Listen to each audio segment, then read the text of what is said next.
Ya, salam selamat malam saudara-saudara yang terkasih. Kita akan bahas satu topik yang penting terkait dengan dasar dari iman Kristen, Alkitab firman Tuhan. Dan topik spesifik yang akan kita bahas malam ini adalah dual authorship Alkitab, atau Alkitab itu memiliki penulis ganda.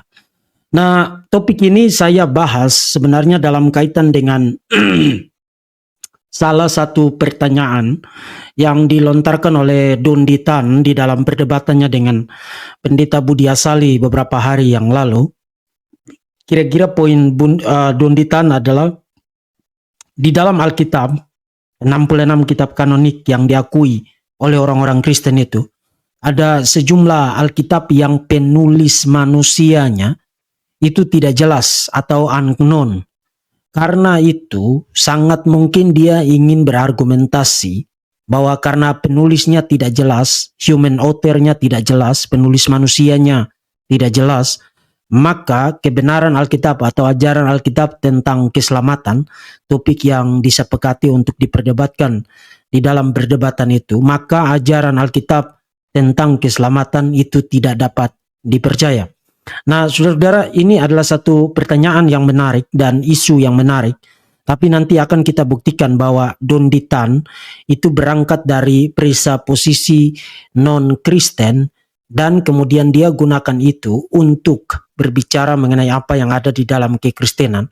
Dan tidak heran dia mengajukan satu, bukan hanya pertanyaan red herrings ya. Red herrings itu berarti mengalihkan isu diskusi kepada satu topik yang bukan menjadi topik perdebatan atau topik diskusi, tapi juga mengasumsikan sesuatu yang strawman. Strawman berarti kesalahpahaman terhadap topik yang dibicarakan. Oke, saudara, dengan topik itu saya akan bahas 4 poin. Ya, yang pertama, posisi Don Ditan itu akan secara cepat saja.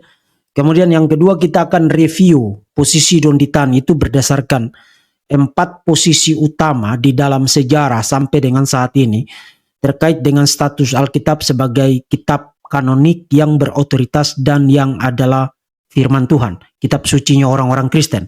Ada 4 posisi utama, nanti kita akan review posisi Don Ditan itu kira-kira cocok ditanyakan kalau orang menganut posisi yang mana.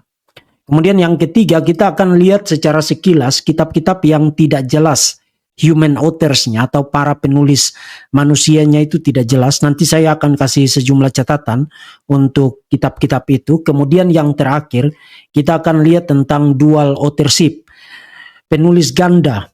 Dan kita akan lihat bukti-bukti dari dalam perjanjian baru, termasuk juga dari dalam perjanjian lama, terutama dari Tuhan Yesus sendiri dan Rasul Paulus dan Rasul Petrus mengenai penulis ganda atau dual authorship dari Alkitab. Oke, saudara, ini adalah topiknya. Saya upayakan untuk tidak terlalu lama, sekitar 20 menit sampai dengan 30 menit. Kemudian saudara nanti boleh menggunakan kesempatan yang cukup banyak untuk mengajukan pertanyaan. Boleh tentang topik ini, boleh juga tentang topik-topik yang saya sudah bahas di dalam presentasi-presentasi saya sebelumnya. Kita lihat mana yang akan muncul di dalam kolom komentar nanti. Seperti biasa, terima kasih untuk para admin yang sudah hadir dan mengawal sesi live ini. Aturannya tetap sama, tidak berubah. Yang melakukan ad hominem atau menghujat iman Kristen atau apapun yang tidak patut, yang tidak etis, silakan tendang dari channel ini, langsung diblokir. Kita tidak butuh orang-orang semacam itu. Dan saudara-saudara sekalian yang sudah setia untuk mengikuti pengajaran di channel Verbum Veritatis, terima kasih banyak, termasuk yang mendoakan dan yang mendukung pelayanan Verbum Veritatis. Juga terima kasih banyak. Saya berharap doa dan dukungan saudara tetap konsisten dan semangat saudara untuk belajar Alkitab, firman Tuhan, kebenaran-kebenaran dari iman Kristen tetap konsisten bahkan terus meningkat, dan saudara setia mengikuti pengajaran-pengajaran yang ada di channel ini. Oke, saudara-saudara, kita akan langsung mulai supaya tidak membuang banyak waktu. Kita mulai dari posisi Pak Don Ditan ya. Tadi saya sudah gambarkan bahwa di dalam sesi tanya jawab ya, crossfire, di dalam perdebatan itu Pak Don Ditan mengajukan pertanyaan tentang sejumlah kitab yang tidak jelas human authors-nya, dan dia mengajukan pertanyaan itu kepada Pendeta Budi Asali. Pendeta Budi Asali menjawabnya secara singkat saja bahwa beliau tidak tahu. Nah, memang itu satu pertanyaan yang off topic ya, yang tidak relevan dengan topik yang sedang diperdebatkan. Itu topik bicara tentang keselamatan menurut Alkitab. Itu bukan topik tentang apakah Alkitab dapat dipercaya atau tidak. Itu satu topik tersendiri. Meskipun menarik untuk ditanyakan, tapi tidak relevan secara langsung dengan topik yang diperdebatkan. Jadi saya harap lain kali, kalau ada perdebatan-perdebatan semacam itu, saudara diperlengkapi untuk mereview isi dari perdebatan-perdebatan itu. Di dalam sebuah perdebatan, orang biasanya kalau tidak mengerti tentang logik, tidak mengerti tentang tata cara berargumentasi di dalam sebuah perdebatan, dia munculkan banyak sekali isu, kemudian ngotot, ya itu kan ada kaitannya juga, yes. Kaki itu ada kaitannya dengan kepala, mata itu ada kaitannya dengan tangan, perut itu ada kaitannya dengan punggung dan lain sebagainya. Tapi kalau diskusi tentang tangan, mari kita diskusi tentang tangan. Kalau diskusi tentang mata, mari diskusi tentang mata. Kalau diskusi tentang kaki, mari diskusi tentang kaki. Soal kaitan mengkaitkan itu kan kita bisa membuat kaitan apa saja. Itu sebabnya apakah materi atau presentasi atau pertanyaan atau argumen itu dinilai baik atau tidak di dalam sebuah perdebatan, salah satunya yang utama adalah soal relevansinya. Apakah itu langsung terkait dengan topik spesifik yang diperdebatkan atau tidak. Nah, secara umum saya melihat perdebatan itu, memang Pak Pendeta Budi Asali itu cukup tenang di dalam perdebatan itu dan meladeni semua yang ditanyakan oleh Pak Donditan di dalam perdebatan itu. Tapi secara aturan debat, perdebatan itu lebih banyak menghabiskan waktu untuk mengajukan pertanyaan dan jawaban untuk materi-materi yang tidak relevan secara langsung dengan topik spesifik yang sudah disepakati untuk diperdebatkan. Nah, dalam kaitan dengan isu yang diangkat oleh Pak Donditan, karena ini satu sisi yang tidak ada kaitan langsung di dalam konteks perdebatan itu, jadi kita secara sah-sah saja membahas dan memberikan tanggapan ya. Tapi kalau di dalam perdebatan, topik itu tidak boleh dijawab, tidak boleh ditanggapi. Malah seharusnya memberitahu kepada moderator untuk memberikan peringatan kepada Donditan supaya mengajukan materi-materi yang relevan dengan topik yang diperdebatkan. Oke.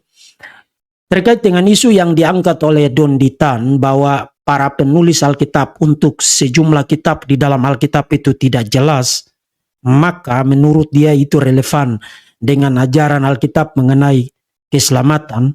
Jadi dia mengungkapkan semacam ketidakpercayaan terhadap ajaran Alkitab mengenai keselamatan karena alasannya sejumlah kitab di dalam Alkitab itu tidak jelas siapa penulis manusianya. Nah, itu posisi dari Donditan. Sekarang mari kita review. Mari kita review posisi itu, pertanyaan atau presupposisi yang diasumsikan di dalam pertanyaan itu dalam kaitan dengan 4 posisi utama di dalam kekristenan sepanjang sejarah terkait dengan Alkitab.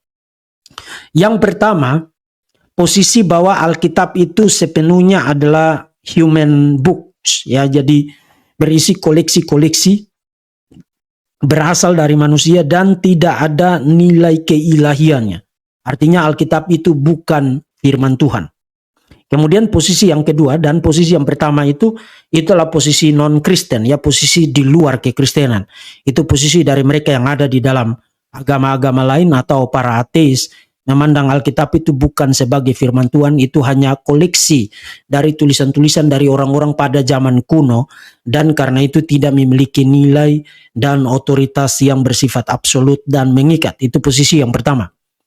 Posisi yang kedua dan ketiga itu sebenarnya lahir pada abad yang ke-19 memasuki abad yang ke-20, terutama setelah era pencerahan, melahirkan apa yang disebut dengan liberalisme. Nah, liberalisme karena ingin supaya tetap diterima oleh semangat pencerahan yang menaikkan status akal budi pada posisi mutlaknya dan menolak segala sesuatu yang sifatnya supernatural, menolak mujizat, menolak ketuhanan Yesus dan lain sebagainya. Liberalisme coba untuk mengakomodasi semangat pencerahan dengan ada pada posisi bahwa Alkitab itu berisi firman Tuhan.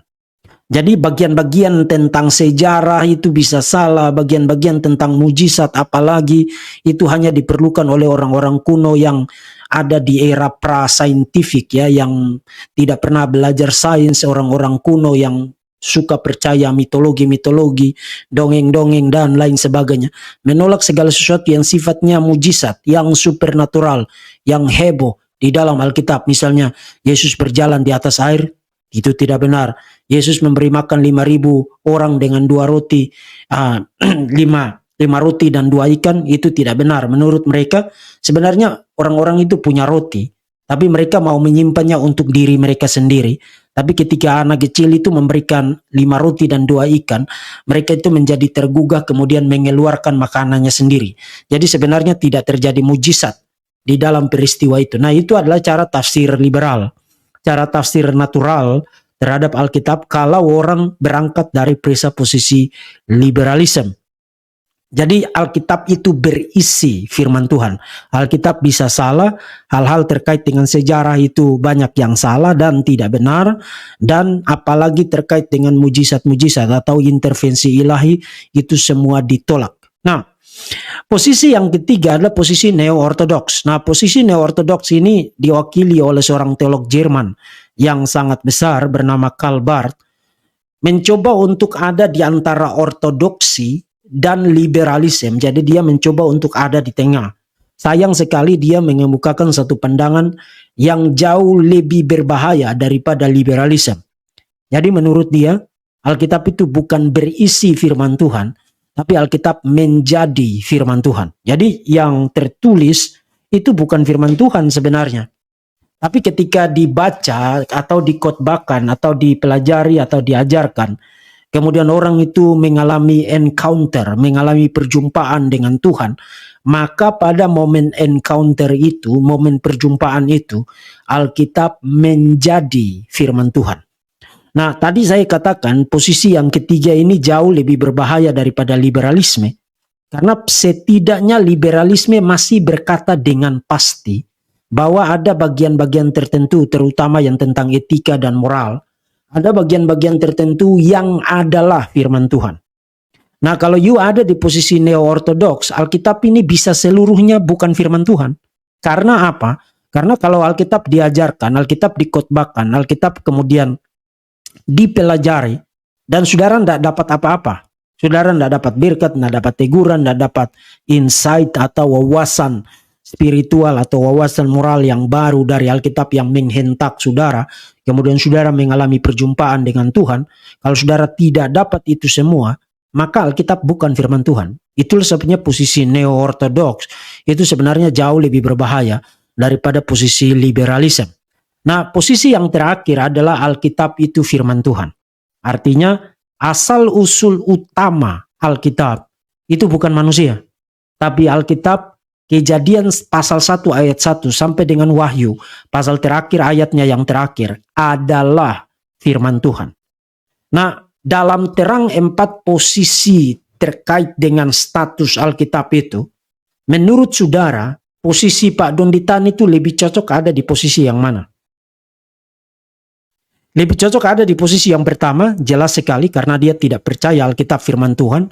Alkitab itu hanya koleksi dari kitab-kitab kuno dari para penulis manusia. Maka tentu saja kejelasan identitas dari penulis manusia, human authors, dari sejumlah kitab di dalam Alkitab itu menjadi faktor yang sangat menentukan. Jadi kalau orang berangkat dari presupposisi pandangan yang pertama, memang dia akan mengajukan pertanyaan seperti yang diajukan oleh Pak Donditan. Kemudian posisi yang kedua, Alkitab berisi firman Tuhan.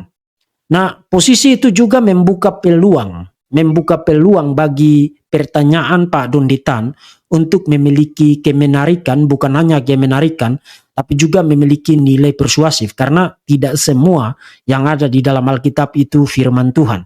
Jadi tentu saja memberi tempat kepada keharusan untuk kejelasan identitas dari para penulis Alkitab. Posisi yang ketiga juga bisa memberi peluang kepada validitas dan kemenarikan dari pertanyaan Pak Donditan. Tapi kalau saudara ada di posisi yang keempat, Alkitab adalah firman Tuhan, mendadak saudara akan lihat bahwa pertanyaan Pak Donditan itu adalah pertanyaan yang remeh, dan bahkan tidak berguna, dan bahkan tidak penting untuk ditanyakan. Nah, itulah yang nanti akan saya buktikan. Saya percaya, kita percaya bahwa Alkitab adalah firman Tuhan. Kejadian pasal 1 ayat 1 sampai dengan Wahyu pasal yang terakhir, 66 kitab kanonik itu adalah firman Tuhan. Bukan berisi firman Tuhan, bukan menjadi firman Tuhan, tapi adalah firman Tuhan. Itu posisi kekristenan yang historik sepanjang sejarah. Mulai dari abad yang pertama sampai dengan yang sekarang. Itu posisi kekristenan yang universal, posisi kekristenan yang historik, posisi kekristenan yang rasuli. Alkitab adalah firman Tuhan. Posisi bahwa Alkitab berisi firman Tuhan atau menjadi firman Tuhan itu baru muncul abad ke-18, abad ke-19 sampai dengan abad yang ke-20. Itu posisi yang belakangan dari kalangan kritikal, kalangan liberal dan kalangan neo-ortodoks. Tapi kekristenan yang konservatif, yang historikal dan yang rasuli percaya Alkitab seluruhnya, Kejadian pasal 1 ayat 1 sampai dengan Wahyu pasal 22 ayatnya yang terakhir adalah firman Tuhan. Dan kalau you ada di posisi itu, mendengar pertanyaan dari Pak Donditan itu terdengar seperti pertanyaan remeh, seperti pertanyaan orang tidak mengerti apa-apa. Dan itu sangat penting. Sangat penting di dalam perdebatan, karena ingat, kalau berdebat tentang keselamatan menurut ajaran Alkitab, maka standpoint untuk mempertanyakan kebenaran klaim-klaim Alkitab harus dilakukan berdasarkan pemahaman yang akurat mengenai posisi kekristenan tentang Alkitab. Kamu tidak bisa mengkritik iman Kristen dengan standpoint, dengan presupposisi yang tidak diakui, diterima oleh Alkitab atau diterima oleh kekristenan. Karena kita sudah tahu kita itu berbeda, bahkan kita berkontradiksi. Jadi itu bukan isunya. Isunya adalah kenapa kamu menolak posisi ajaran dari kekristenan. Nah, untuk menjawab pertanyaan why, kenapa kamu menolak posisi dari iman Kristen dalam hal itu terkait dengan keselamatan, yang harus kamu lakukan adalah memperlihatkan internal contradiction, kontradiksi internal, yang kemudian mereduksi itu menjadi sesuatu yang absurd, menggunakan reductio et absurdum. Tapi kalau kamu menggunakan standpoint atau sudut pandang atau perspektif Islam, sudut pandang liberalisme, sudut pandang neo-ortodoks, sudut pandang non-Kristen untuk mengkritik kekristenan, kamu tidak mengkritik apa-apa, karena sebenarnya kita sudah tahu. Kita sudah tahu bahwa Islam tidak setuju dengan kekristenan. Kita sudah tahu bahwa liberalisme itu adalah ajaran yang tidak benar, ajaran yang menyimpang dari kekristenan. Kita sudah tahu neo-ortodoks itu adalah tidak mewakili ajaran kekristenan. Jadi persoalannya bukan bahwa kita berbeda, bahwa kita berkontradiksi, itu realitas, itu kenyataan. Persoalannya adalah kenapa? Kenapa menurut kamu setelah mereview kembali ajaran Alkitab, apakah kamu mendapati bahwa ajaran itu inkoheren secara logis atau berkontradiksi secara logis, atau proposisi-proposisinya mengenai doktrin keselamatan di dalam kekristenan itu inkonsisten? Itu yang harus dilakukan. Sama seperti kalau kita bicara tentang Islam juga begitu. Kita tidak bisa membawa presupposisi Alkitab untuk bicara tentang Islam, itu sudah jelas berbeda. Kalau you mau mengkritik pandangan orang lain, kamu harus mengerti posisi orang itu secara akurat, mengerti posisi orang itu, kemudian memperlihatkan problem dari pandangan kamu adalah bukan karena kamu berbeda dengan saya. Itu jelas kita berbeda. Problem dari pandangan kamu adalah proposisi-proposisinya, premis-premis di dalamnya itu inkoheren, itu inkonsisten, saling berkontradiksi atau tidak runut satu sama lain, atau tidak koheren satu sama lain. Itulah yang harus dilakukan di dalam sebuah perdebatan. Jadi kalau mengajukan satu pertanyaan dengan standpoint non-Kristen, mengajukan satu pertanyaan dengan standpoint liberalisme, dan dia banyak mengutip buku-buku yang liberal ya, itu adalah sesuatu yang tidak patut dilakukan. Karena apa? Karena konsistensi. Masalahnya adalah kalau misalnya kamu menggunakan posisi orang liberal untuk mengkritik iman Kristen. Pertanyaan, apakah orang liberal itu sendiri ketika kamu gunakan pandangannya untuk bicara tentang Islam, dia akan setuju dengan kamu atau tidak? Kalau dia tidak setuju dengan kamu, kenapa kamu menggunakan pandangan dari orang yang nantinya juga akan tidak setuju dengan kamu? Itu masalahnya. Itu masalahnya. Kalau kamu menggunakan pandangan buku-buku dari kaum liberal seperti dia tenteng-tenteng buku The Five Gospels, ya itu buku itu nilainya tidak ada, nilai akademiknya tidak ada. Meskipun diklaim itu dikomposisi oleh para ahli, tapi itu para ahli yang semuanya kiri, liberal yang betul-betul garis liberal, dan bahkan tidak mendapatkan penerimaan di kesarjanaan perjanjian baru, kesarjanaan Yesus sejarah secara umum. Don Ditan itu tidak belajar. Dia hanya membeo aja apa kata Insan Moko Ginta. Lalu kemana-mana dia tenteng-tenteng buku The Five Gospels dari The Jesus Seminar itu ya.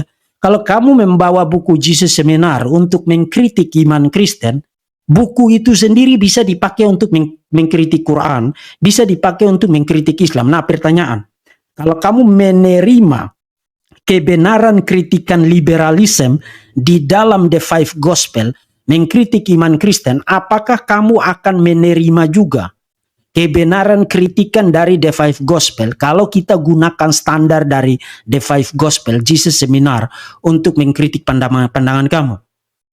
Kalau tidak, maka kamu akan jatuh ke dalam apa yang disebut dengan double standard, standar ganda. Dan orang yang melakukan standar ganda itu tidak pintar. Bukan hanya tidak pintar, tapi tidak jujur. Bukan hanya tidak jujur, tapi sebenarnya orang yang tidak punya integritas. Karena bahkan di dalam berargumentasi pun itu ada etikanya, ada integritasnya. Jadi kalau kamu menggunakan standar ganda untuk berargumentasi, kamu pakai satu standar liberal untuk mengkritik kekristenan, tapi kamu berpikir bahwa kalau nanti orang gunakan standar itu untuk mengkritik kamu, oh nah, saya tidak percaya liberal, itu kamu standar ganda.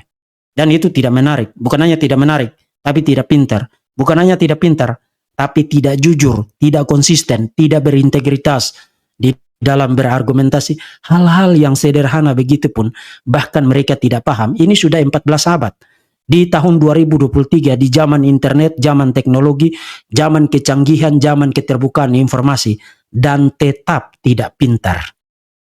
Itu sangat memalukan sekali di dalam perdebatan itu ya. Nah, sekarang mari kita lihat. Jadi sebenarnya kritikan atau pertanyaan, kritikan yang dia formulasi dalam bentuk pertanyaan di dalam perdebatan itu adalah sesuatu yang sangat remeh, sesuatu yang tidak substansial dan memperlihatkan dia bahkan tidak paham tentang bagaimana orang harus berargumentasi di dalam sebuah perdebatan. Nah, sekarang mari kita lihat.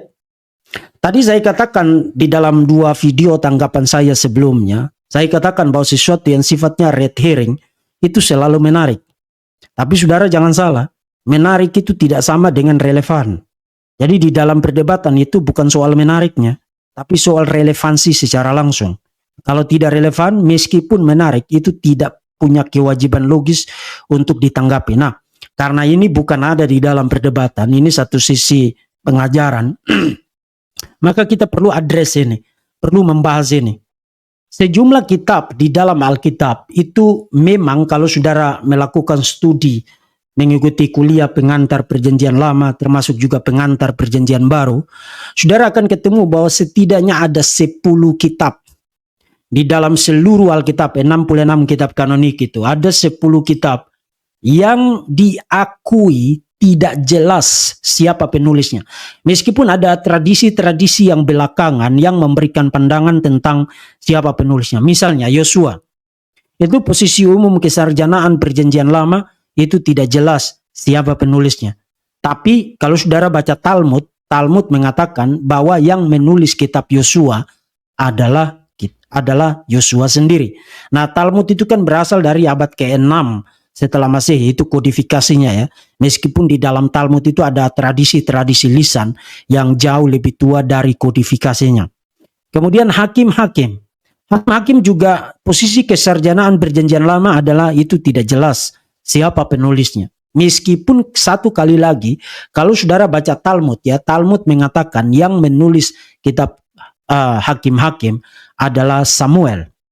Kemudian kitab Rut. Rut juga posisi kesarjanaan perjanjian lama adalah tidak jelas siapa penulisnya. Meskipun satu kali lagi kalau saudara baca Talmud Talmud juga percaya yang menulis kitab Rut adalah Samuel. Kemudian kitab 1 dan 2 Samuel. Ini juga posisi perjanjian lama, para scholar perjanjian lama, tidak jelas siapa penulisnya. Meskipun orang-orang Yahudi percaya bahwa sesuai dengan namanya, yang menulis kitab itu adalah Samuel sendiri. Kemudian 1-2 Raja-Raja, ini juga tidak jelas siapa penulisnya. Termasuk kitab Esther yang diajukan pertanyaannya di dalam perdebatan itu oleh Pak Donditan ya. Meskipun kalau saudara baca Josephus, menurut Josephus yang menulis kitab Esther adalah Mordekai. Saudara ingat di dalam cerita itu ada satu tokoh yang juga cukup dominan di dalam narasi kitab Esther. Selain Esther, kemudian Raja Ahasiweros. Selain Esther, Raja Ahasiweros dan Naaman itu adalah Mordekai, yang menurut pandangan tradisional adalah paman dari Esther sendiri. Kemudian kitab Ayub. Kitab Ayub juga tidak jelas siapa penulisnya, itu posisi kesarjanaan perjanjian lama. Meskipun satu kali lagi kalau saudara baca Talmud, Talmud mengindikasikan bahwa penulis kitab Ayub adalah Musa. Nah, dari segi komposisi isinya tampaknya kitab Ayub adalah kitab yang mengisahkan tentang peristiwa-peristiwa yang jauh lebih tua daripada yang dikisahkan di dalam kitab Keluaran, Imamat dan Bilangan dan Ulangan ya. Itu kitab yang bisa dikatakan salah satu kitab paling tua di dalam perjanjian lama. Dan menurut Talmud yang menulisnya adalah Musa. Meskipun satu kali lagi di dalam kesarjanaan kontemporer di kalangan ahli perjanjian lama, Ayub sendiri tidak dinyatakan, tidak jelas siapa penulisnya. Nah, itu 9 kitab di dalam seluruh perjanjian lama. Human authors-nya itu dinyatakan tidak jelas siapa penulisnya. Kemudian di dalam perjanjian baru yang paling terkenal ada satu kitab yang kalau saudara baca buku-buku pengantar perjanjian baru, itu mereka selalu mengatakan hanya Tuhan yang tahu, hanya Tuhan yang tahu, hanya Tuhan yang tahu, yaitu kitab atau surat Ibrani. Nah, saudara-saudara, saya sudah buktikan terkait dengan surat Ibrani, saya kira pandangan kesarjanaan itu pasti salah.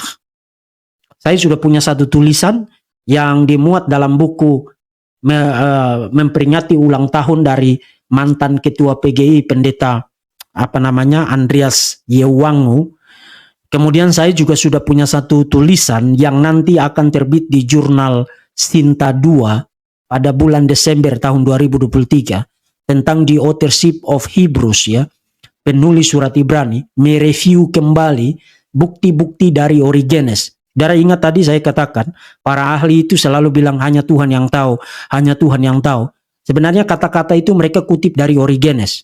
Nah, kalau saudara baca Origenes lebih dari 200 kali, Origenes mengatakan bahwa penulis surat Ibrani adalah Rasul Paulus. Lalu waktu Origenes mengatakan hanya Tuhan yang tahu, bukan soal dia tidak tahu tentang siapa authornya, penulisnya. Yang dia tidak tahu adalah siapa sekretarisnya, siapa amanuensisnya. Jadi Origenes tidak menyangkali kepenulisan Rasul Paulus dan tidak bersikap agnostik, hanya Tuhan yang tahu mengenai authorship-nya, kepenulisan, siapa penulis surat Ibrani. Dia percaya bahwa Rasul Paulus adalah penulis surat Ibrani. Bahkan bapak-bapak gereja juga percaya demikian, dan alasan kenapa surat Ibrani masuk ke dalam kanon karena para bapak-bapak gereja percaya bahwa yang menulis surat Ibrani authorship-nya adalah Rasul Paulus. Jadi kalau untuk surat Ibrani, saya kira jawaban bahwa saya tidak tahu atau hanya Tuhan yang tahu itu lebih mewakili konsensus kesarjanaan yang salah. Itu completely salah. Salah. Karena Origenes tidak berpandangan begitu. Origenes percaya bahwa yang menulis surat Paulus, surat Ibrani adalah Rasul Paulus, dan bapak-bapak gereja yang lain juga percaya demikian. Jadi setidaknya ada 9 kitab di dalam perjanjian lama. Kalau seluruh perjanjian baru itu kita bisa defend bahwa para penulisnya itu jelas. Matius, Markus, Lukas, Yohanes sampai dengan kitab Wahyu, itu kita bisa bicara dengan tingkat keyakinan yang cukup tinggi tentang identitas penulis manusianya. Nah, Perjanjian Lama setidaknya ada 9 kitab yang tidak jelas. Maka pertanyaan dari Pak Donditan tadi itu menarik. Kalau kitab-kitab itu penulisnya tidak jelas, human authors-nya tidak jelas, bagaimana saudara bisa menerima kebenaran dari apa yang mereka tulis ketika saudara tidak tahu tentang siapa yang nulis? Nah, dengan pertanyaan itu saudara-saudara, kita akan mencoba untuk mereview termasuk membantah pandangan itu dengan memperlihatkan kepada Pak Donditan dan juga orang-orang yang tidak belajar tapi ngoceh terus tentang iman Kristen, bahwa kekristenan itu sudah menyelesaikan isu itu dengan menganut pandangan yang disebut dengan dual authorship. Dual authorship, penulis ganda. Apa maksudnya penulis ganda? Maksudnya itu begini. Saudara, Alkitab adalah kitab yang unik. Pertama, Alkitab itu tidak terdiri dari hanya satu kitab, tapi terdiri dari 66 kitab yang ditulis oleh kurang lebih 40 orang penulis manusia dan dalam rentang waktu 1.500 tahun. Jadi saudara lihat, ini kitab yang unik. Jadi Alkitab itu sebentuk perpustakaan yang berisi koleksi 66 kitab ditulis oleh kurang lebih 40 penulis manusia, human authors, dan dalam rentang waktu 1.500 tahun. Yang amazingnya adalah meskipun banyak di antara para penulisnya yang tidak saling kenal satu sama lain dan hidup di daerah yang berbeda dan di zaman yang berbeda, tapi kalau saudara baca Alkitab secara naratif, saudara akan lihat satu benang merah narasi penebusan yang menyatu dari Kejadian sampai dengan Wahyu. Saudara, ini hanya contoh aja. Di dalam kitab Kejadian ada bicara tentang apa? Bicara tentang Eden, bicara tentang Taman Firdaus, kemudian ada ada pohon kehidupan, kemudian ada dosa, manusia diusir keluar dari Taman Eden. Di dalam kitab Wahyu saudara akan ketemu tema-tema itu.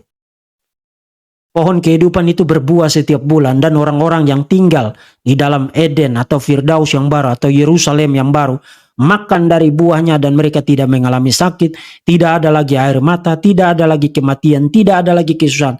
Jadi apa yang hilang di dalam kitab Kejadian itu mendapatkan fulfillmentnya, kulminasinya, penggenapan klimaksnya di dalam kitab Wahyu. Jadi Alkitab, satu kali lagi, dan saudara tidak pernah ketemu ada kitab model seperti begini, dengan keunikan dan dengan ketepatan cerita narasi penebusan yang menyatu membentuk satu benang merah yang tidak terputus dengan klimaks penggenapannya di langit baru, bumi baru, Yerusalem yang baru atau Firdaus yang baru, Eden yang baru di dalam Wahyu pasal 21, pasal 22 dari kitab Kejadian.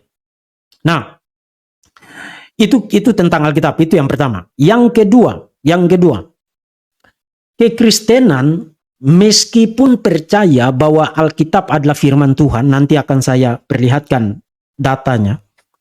Meskipun percaya Alkitab adalah firman Tuhan, tapi tidak mengabaikan peran penting dari human authors-nya. Karena apa? Kalau saudara baca Alkitab, para penulis Alkitab yang 66 kitab, kurang lebih 40 orang itu, menulis dengan style yang berbeda, dengan gaya bahasa yang berbeda, dengan kosakata yang berbeda, termasuk menulis dengan jenis tulisan yang berbeda, genre yang berbeda. Di dalam Alkitab kita ketemu sejumlah genre utama, jenis sastra utama. Misalnya genre Taurat, itu terutama ada di dalam Pentateuk, tapi juga tersebar ada di mana-mana yang berisi peraturan, regulasi. Kemudian genre apa lagi? Genre narasi sejarah. Itu ada di dalam Pentateuk, ada di dalam kitab-kitab sejarah, termasuk di dalam Perjanjian Baru. Saudara ketemu kitab Kisah Para Rasul, itu termasuk dalam historical naratif. Jadi tidak sama antara historical naratif dengan genre Torah, itu tidak sama. Dan bukan hanya itu, tapi saudara juga ketemu apa yang disebut dengan puisi. puisi terutama ada di dalam kitab-kitab puisi ya, ada di dalam kitab Mazmur, ada di dalam kitab Amsal, ada di dalam kitab-kitab para nabi juga mereka menggunakan puisi Ibrani yang disebut dengan paralelisme, tapi juga ada di dalam kitab Pentateuk ya. Jadi ada genre puisi, tapi juga bukan hanya itu, ada genre wisdom, hikmat. Misalnya di dalam kitab Amsal, kitab Pengkhotbah, kitab Kidung Agung, kitab Ayub. Di dalam Perjanjian Baru ada satu kitab yang disebut dengan wisdom letters, yaitu surat Yakobus. Kemudian ada genre nubuat, profesi. Itu terutama ada di dalam kitab-kitab para nabi, baik itu nabi-nabi besar maupun nabi-nabi kecil, tapi juga ada di dalam kitab-kitab yang lain. Misalnya di dalam Ulangan pasal 32 itu ada nubuat dari Musa yang di-deliver dalam bentuk lagu, dalam bentuk nyanyian. Selain itu ada juga apa yang disebut dengan apokaliptik. Apokaliptik itu bicara tentang the end times, akhir zaman, tapi fiturnya adalah menggunakan simbol-simbol, imagery, metafora-metafora yang tidak biasa. Misalnya kitab Daniel, tapi juga kitab Yehezkiel, termasuk di dalam Perjanjian Baru yang sangat terkenal adalah kitab Wahyu. Tapi juga di dalam kitab-kitab Injil ada, misalnya Matius pasal 23, sampai dengan pasal yang ke-25, itu disebut sebagai apokaliptik eschatological teaching. Jadi pengajaran eskatologis Yesus yang bersifat apokaliptik. Kemudian di dalam Perjanjian Baru kita ketemu ada narasi Injil, 4 Injil ya, Matius, Markus, Lukas, dan Yohanes. Kemudian kita ketemu ada letters atau epistles, surat-surat. Jadi saudara lihat Alkitab itu sangat kaya. Bukan hanya ada 66 kitab, bukan hanya ditulis oleh para penulis yang berbeda, tapi gayanya beda, kosakatanya beda, tapi juga genre-nya, jenis sastranya itu berbeda. Dan setiap jenis sastra itu menentukan bagaimana kita membaca. Saudara tidak membaca puisi sama dengan saudara membaca narasi sejarah. Saudara tidak membaca narasi sejarah sama dengan saudara membaca apokaliptik. Saudara tidak membaca apokaliptik sama dengan saudara membaca wisdom, hikmat, dan seterusnya. Jadi yes, ada peran penting dari para penulis manusia untuk mengkomposisi keseluruhan isi Alkitab. But, kalau saudara baca Alkitab baik-baik, saudara akan mendapati penegasan berulang. Nanti kita akan lihat hanya beberapa saja. Penegasan berulang bahwa kebenaran dan otoritas Alkitab tidak ditentukan oleh siapa penulis manusianya. Tidak. Tapi ditentukan oleh statusnya sebagai firman Tuhan atau statusnya sebagai kitab yang diinspirasikan. Ini satu sesi informal, jadi saya tidak tampilkan data di hadapan saudara. Tapi mari kita lihat beberapa bagian yang sudah sangat sering saya kutip juga. Tapi mari kita lihat itu dari perspektif dalam kaitan dengan topik yang saya bahas sekarang.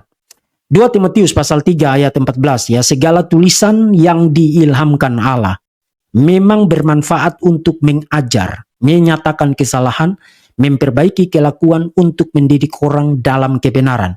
Dengan demikian tiap-tiap manusia kepunyaan Allah diperlengkapi untuk setiap perbuatan baik. Nah, saya sudah pernah punya satu sesi khusus tentang ayat ini, dan saya buktikan di dalam sesi itu bahwa meskipun konteks dekatnya di situ Paulus bicara tentang Perjanjian Lama, jadi segala tulisan yang diilhamkan Allah di situ terutama di pikiran Paulus adalah Perjanjian Lama.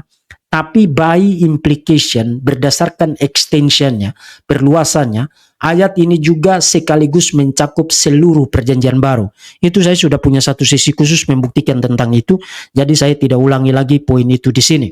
Jadi semua tulisan yang diilhamkan Allah, Perjanjian Lama, Perjanjian Baru, bermanfaat untuk mengajar, menyatakan kesalahan, memperbaiki kelakuan, mendidik orang dalam kebenaran. Dengan demikian tiap-tiap manusia kepunyaan Allah diperlengkapi untuk setiap perbuatan baik. Itu 2 Timotius 3 ayat 16 ayat 17. Kemudian 2 Petrus pasal 1 ayat 20 sampai dengan ayat yang ke-21. Yang terutama harus kamu ketahui ialah bahwa nubuat-nubuat dalam kitab suci tidak boleh ditafsirkan menurut kehendak sendiri. Kemudian dia kasih alasannya. Sebab tidak pernah nubuat dihasilkan oleh kehendak manusia. Nah, Petrus tidak bilang bahwa nubuat itu tidak menggunakan manusia sebagai alatnya, bukan. Petrus tidak mengatakan bahwa semua nubuat yang kamu baca di dalam perjanjian lama itu jatuh dari langit, ada malaikat yang naik turun untuk ngantarin ayat. Tidak. Tetap menggunakan manusia, tapi Petrus bilang tidak dihasilkan oleh kehendak manusia, the will of man, tetapi oleh dorongan Roh Kudus. Orang-orang berbicara. Jadi orang-orang menggunakan orang-orang, tapi mereka berbicara bukan atas kehendak mereka sendiri. Petrus mengatakan orang-orang, para penulis Alkitab, berbicara atas nama Allah. Jadi saudara perhatikan, ada beberapa poin yang kita perlu simpulkan dari sini. Setidaknya 2. Pertama, Alkitab adalah firman Tuhan dalam arti seluruh Alkitab, Kejadian sampai dengan Wahyu, diinspirasikan oleh Roh Kudus, atau menggunakan istilah dari Rasul Petrus, lahir oleh dorongan Roh Kudus. Jadi Alkitab, kitab-kitab yang ada di dalamnya ditulis bukan atas kehendak manusia, tapi oleh dorongan Roh Kudus. Jadi Alkitab adalah firman Tuhan. Artinya sumber primernya, sumber utamanya adalah Allah sendiri.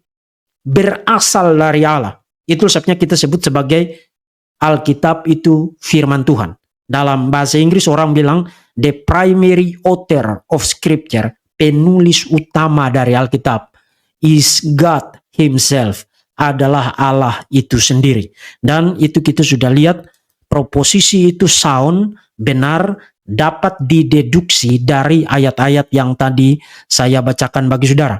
Itu pertama. Jadi Alkitab adalah firman Tuhan. Penulis utamanya, primary authornya, penulis utamanya adalah Allah sendiri.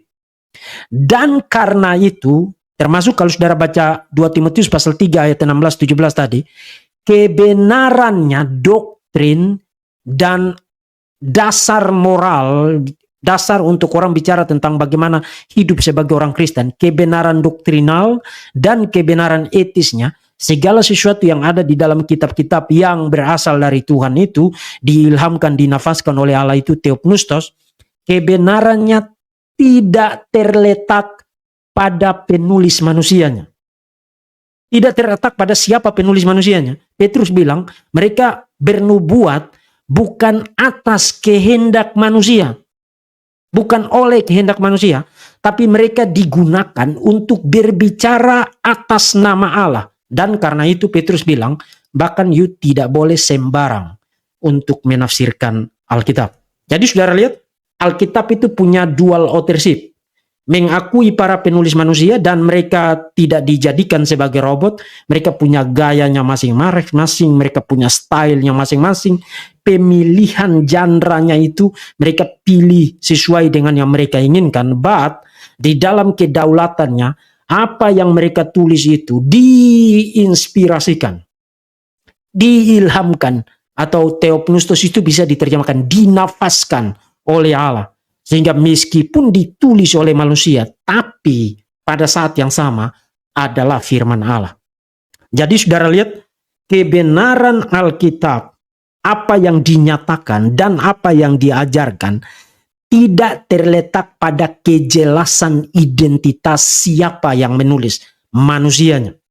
Tapi kebenarannya itu terletak pada asal-usulnya yang paling primer, yang paling ultimate, yaitu theopneustos, diilhamkan, diinspirasikan, atau dinafaskan oleh Allah. Itu posisi Alkitab.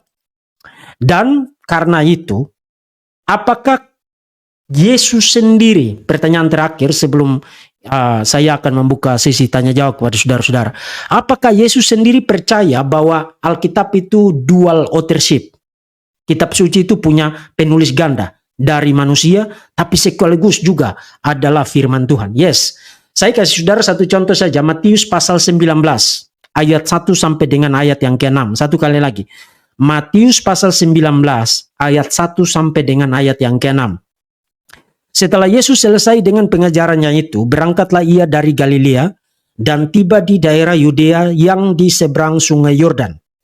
Ayat 2, orang banyak berbondong-bondong mengikuti dia dan ia pun menyembuhkan mereka di sana. Ayat 3, Maka datanglah orang-orang Farisi kepadanya untuk mencobai dia. Mereka bertanya, apakah diperbolehkan orang menceraikan istrinya dengan alasan apa saja? Ayat 4.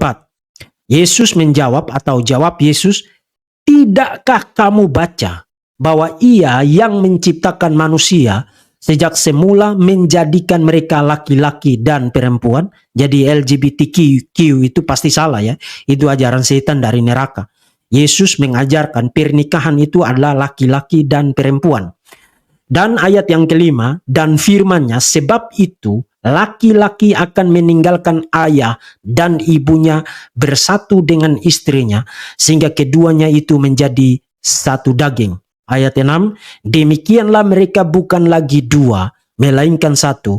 Karena itu apa yang telah dipersatukan Allah tidak boleh diceraikan oleh manusia. Nah, Matius pasal 19 ayat 5 dan ayat 6 itu adalah kutipan dari Kejadian pasal 2 ayat yang ke-24. Kejadian pasal 2 ayat 24 itu bukan kata-kata langsung dari Tuhan. Jadi Yesus tidak mengutip kata-kata langsung dari Tuhan. Itu adalah komentar Musa di dalam Kejadian pasal 2 ayat yang ke-24. Tapi perhatikan, meskipun dia mengutip dari komentar Musa di dalam Kejadian pasal 2 ayat 24, Yesus bilang firman-Nya. Jadi Yesus mengakui kepenulisan Musa, tapi Yesus tidak hanya stop pada penulis manusianya. Seakan-akan itu karena Musa yang ngomong, maka itu benar. Yesus mengacu kepada Kejadian pasal 2 ayat 24 sebagai otoritas mutlak. Bukan semata-mata karena Musanya, tapi karena itu adalah firman-Nya. Itu adalah firman Tuhan. Saudara lihat? Jadi ada penulis manusia yang diakui perannya, tapi pada saat yang sama Yesus menegaskan otoritasnya itu bukan ada di situ. Otoritasnya ada pada firman-Nya. Yang ditulis di dalam Kejadian adalah firman Tuhan. Dan itu kita bisa multiplikasi dengan beberapa bagian yang lain. Ya, misalnya Yesus menyebut bahwa kitab-kitab Musa dan kitab Mazmur dan kitab para nabi adalah kitab suci. Dan Lukas mencatat itu misalnya di Lukas pasal 24 ya.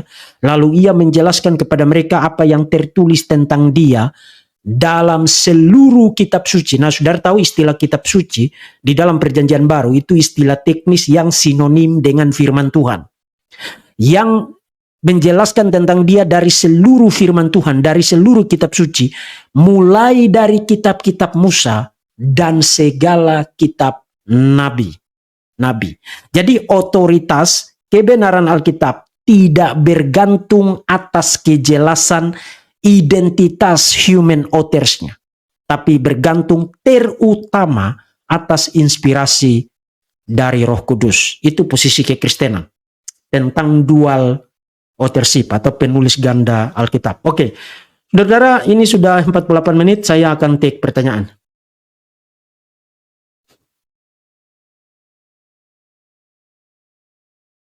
Kalau ada pertanyaan?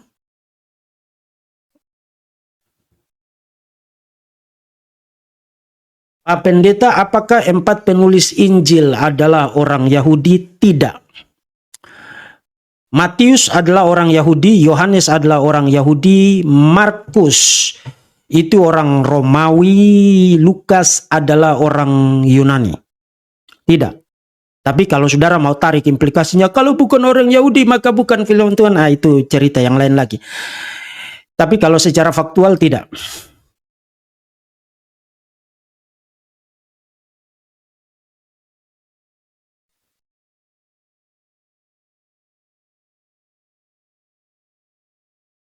Ada pertanyaan lagi, saudara-saudara?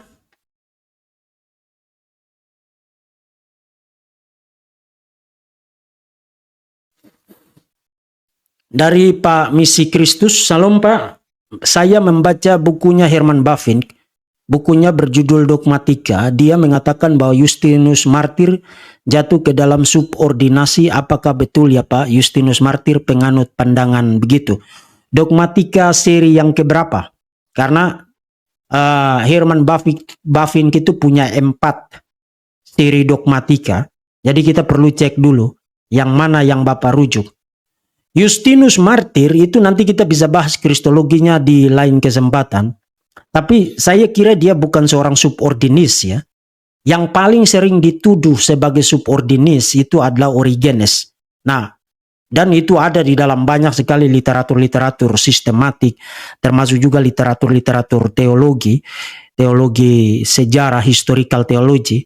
Tapi akhir-akhir ini sudah ada sejumlah artikel jurnal yang membuktikan Origenes itu tidak pernah merupakan seorang subordinis. Bahkan saudara tahu bahwa formulasi mia usia tres hypostasis, satu hakikat tiga pribadi, yang dulu orang pikir berasal dari bapak-bapak Kapadokia, dari 3 orang bapak Kapadokia pada abad keempat. Sebenarnya sebelum bapak-bapak Kapadokia itu sudah digunakan oleh Origenes. Jadi Origenes adalah murid dari Clemens of Alexandria, menggunakan formulasi itu pada abad yang kedua. Jadi coba cek lagi akurasi dari rujukan yang Bapak rujuk di dalam pertanyaan ini ya. Pak, bagaimana dengan Deuterokanonika? Itu saya sudah punya banyak seri tentang Deuterokanonika di channel ini, silakan ditonton. Sederhananya, Deuterokanonika itu ditolak oleh orang-orang Yahudi, dan ingat perjanjian lama itu kita dapatkan dari orang-orang Yahudi. Menurut Rasul Paulus di dalam Roma pasal 3, kepada orang-orang Yahudi dipercayakan firman Tuhan.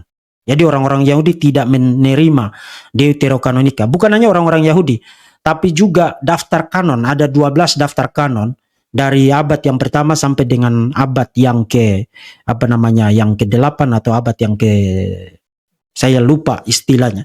Tapi dari 12 daftar kanon yang ada di dalam sejarah, itu hanya apostolik kanon tahun 380 yang memuat beberapa kitab Deuterokanonika.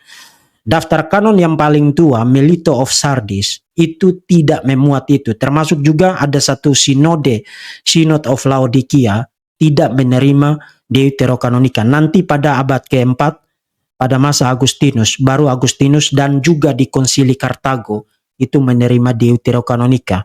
Jadi Deuterokanonika itu ditolak oleh mayoritas bapak-bapak gereja, kecuali Agustinus dan juga Konsili Kartago.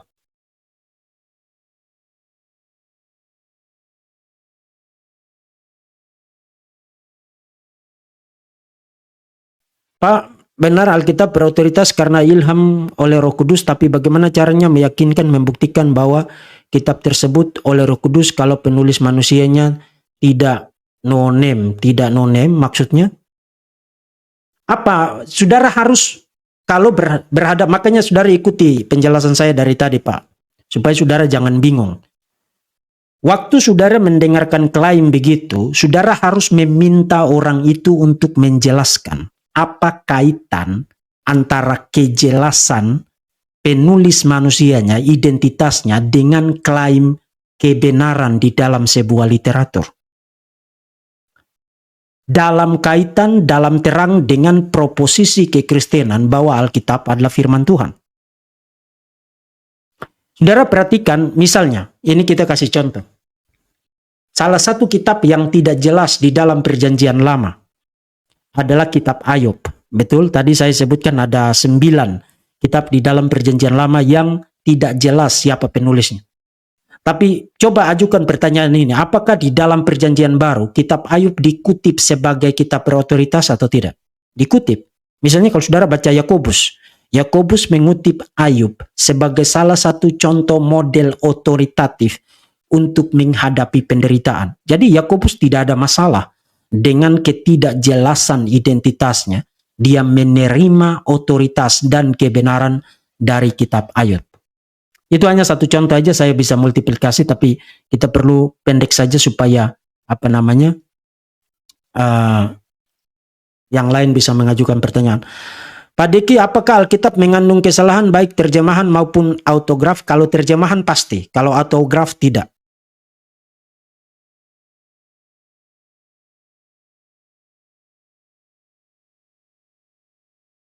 Pak Esra katanya mau debat dengan Donditan, apakah Pak Diki hadir dalam debat itu nanti? Waktu Pak Esra di Surabaya, kami dua sempat WhatsAppan dan beliau ajak saya untuk sama-sama apa namanya di dalam perdebatan dengan Donditan. Cuman saya katakan bahwa sampai dengan dalam tahun ini sampai dengan Juli tahun depan itu saya mesti fokus untuk selesaikan disertasi saya. Jadi yang begitu-begitu saya belum mau terlalu apa namanya memberi perhatian. Jadi beliau bilang oke, nanti dia sendiri. Saya tidak akan hadir di situ karena saya punya banyak beberapa urusan yang lainnya.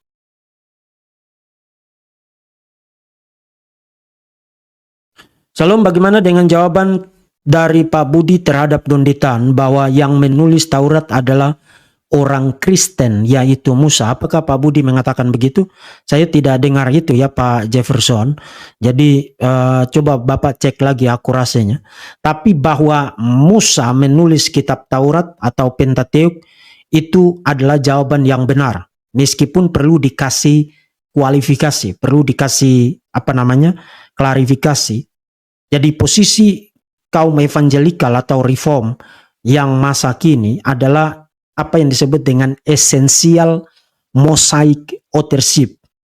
Satu kali lagi, essential mosaic authorship. Artinya secara esensial mayoritas kitab Pentateuk itu berasal dari Musa. Nah, kenapa dikasih kualifikasi begitu? Karena misalnya Ulangan pasal 34 bicara tentang Musa naik ke atas gunung Nebo, kemudian dia melihat tanah perjanjian dari jauh, kemudian dia mati di situ dan dikuburkan, dan sampai sekarang kuburannya tidak diketahui. Itu menurut saudara mungkin tidak Musa nulis tentang dia mati, kemudian dia dikuburkan, kemudian kuburannya tidak diketahui? Tidak mungkin.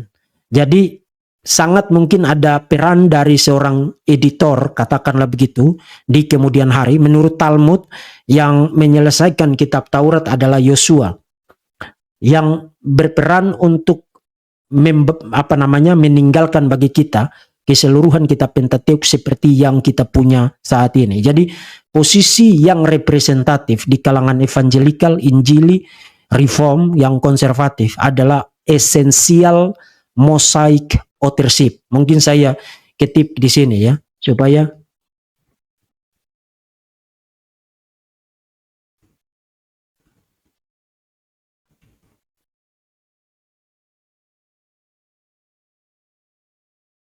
oke.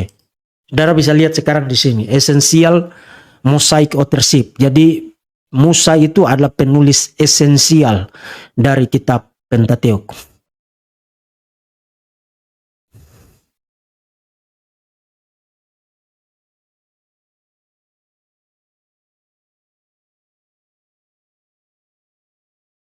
Ini pertanyaannya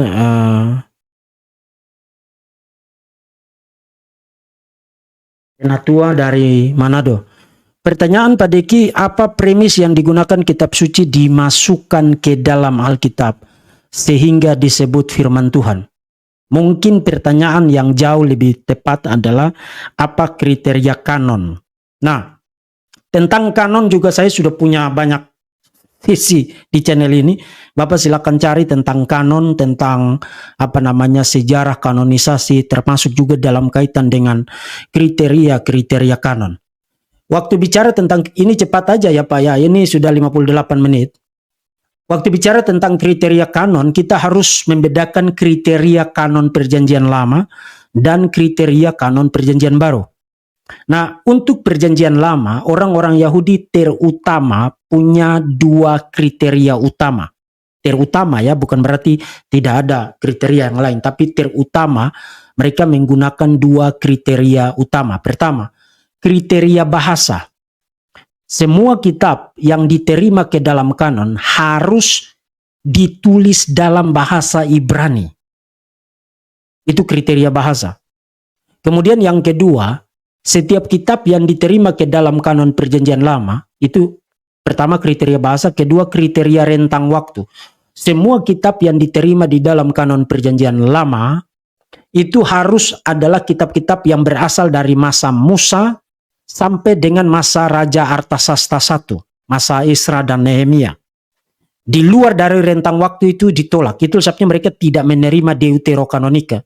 Deuterokanonika itu ditulis dalam bahasa Yunani dan ditulis setelah masa Raja Artasasta I. Jadi ada kaitan dengan pertanyaan yang pertama, itu perjanjian lama. Kalau untuk perjanjian baru, mereka menggunakan beberapa kriteria. Yang pertama, kriteria apostolisitas. Nah, apostolisitas itu punya dua maksud. Pertama, ditulis oleh rasul atau ditulis pada masa para rasul masih hidup. Jadi ditulis oleh rasul, misalnya oleh Rasul Matius, Rasul Yohanes, Rasul Petrus, Rasul Yakobus, atau ditulis oleh orang-orang yang non-rasul tapi menulis pada masa para rasul masih hidup dan para rasul kenal mereka. Misalnya seperti Markus, misalnya seperti Lukas. Jadi itu kriteria yang pertama. Dan yang kedua, kriteria ortodoksi. Ortodoksi itu berarti kebenaran.